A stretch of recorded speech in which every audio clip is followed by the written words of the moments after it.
Assalamualaikum warahmatullahi wabarakatuh. Perkenalkan, nama saya Saidatul Pratiwi, NIM 18220012.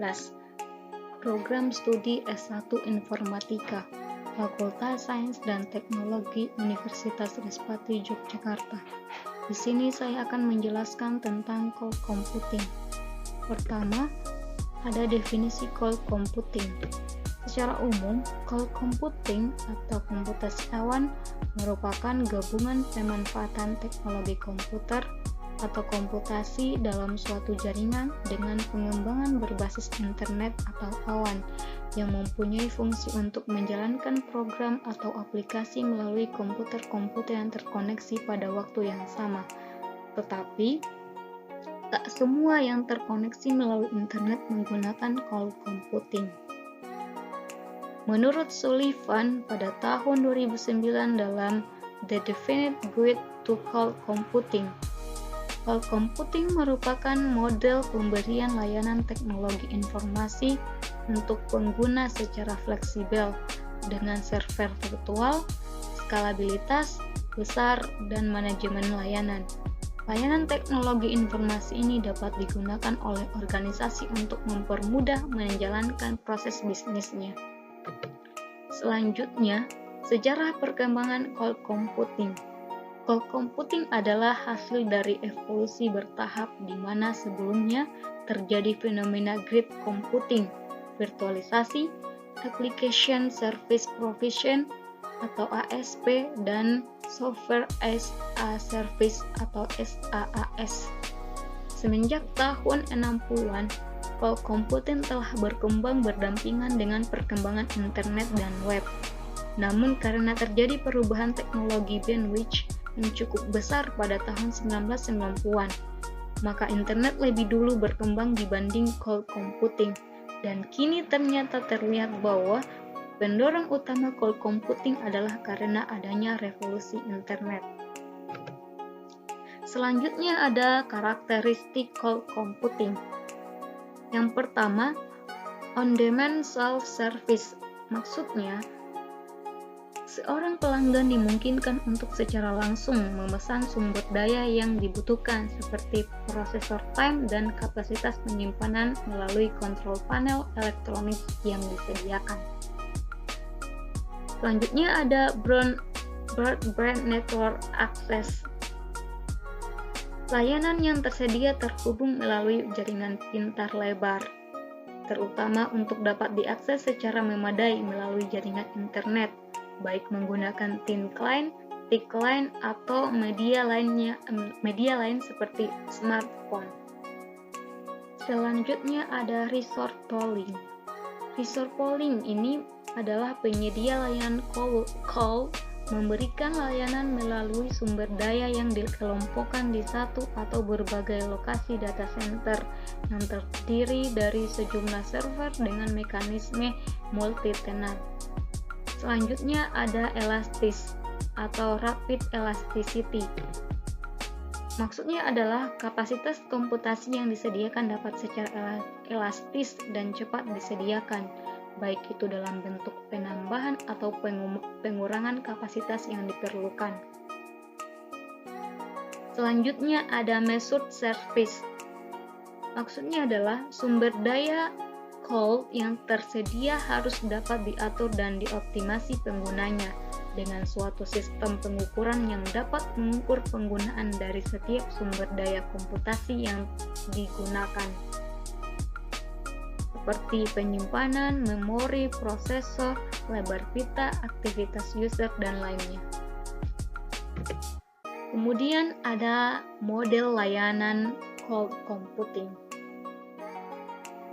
Yang pertama adalah SaaS atau kepanjangannya Software as a Service. SaaS ini adalah penyedia layanan Gmail, Google Document, Office 365, dan Salesforce. Selanjutnya ada PaaS, Platform as a Service. PaaS ini menyediakan layanan seperti OpenShift, PHP Call, aplikasi Fork, Heroku, dan Google Aplikasi Engine. Jadi PAS ini menyediakan platform bahasa pemrograman, tools, web service, dan database. Selanjutnya ada IaaS atau infrastruktur as a service, penyedia layanan Amazon, Take2, dan Telkomcall.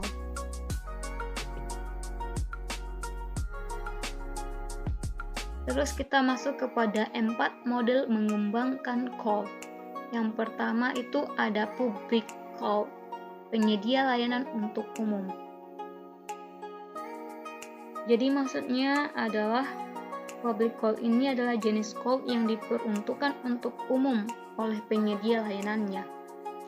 Selanjutnya ada private call, yaitu infrastruktur layanan call yang dioperasikan hanya untuk sebuah organisasi tertentu.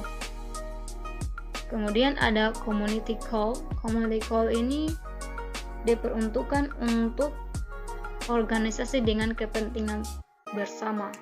Selanjutnya ada hybrid call. Jadi hybrid call ini adalah gabungan dari public call, private call, dan community call.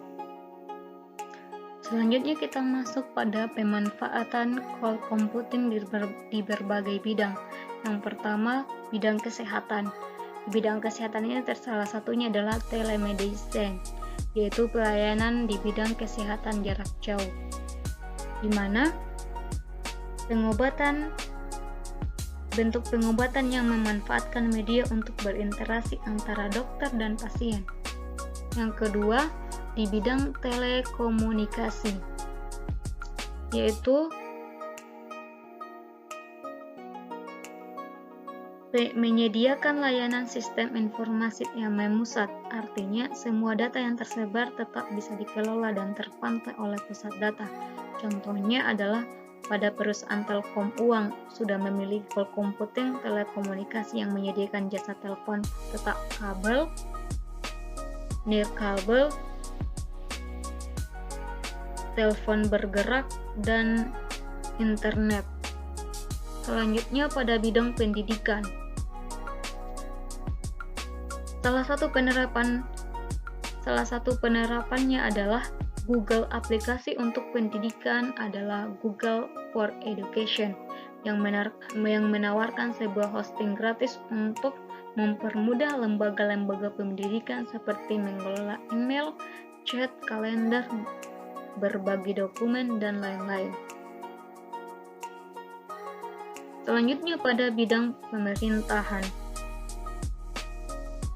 Jadi salah satu pemanfaatan call komputer di bidang pemerintah adalah adanya e-government dan Badan Pengkajian dan Penerapan Teknologi atau BPPT menyediakan layanan computing meliputi layanan jasa ahli daya, pengelolaan TIK untuk instansi pemerintahan.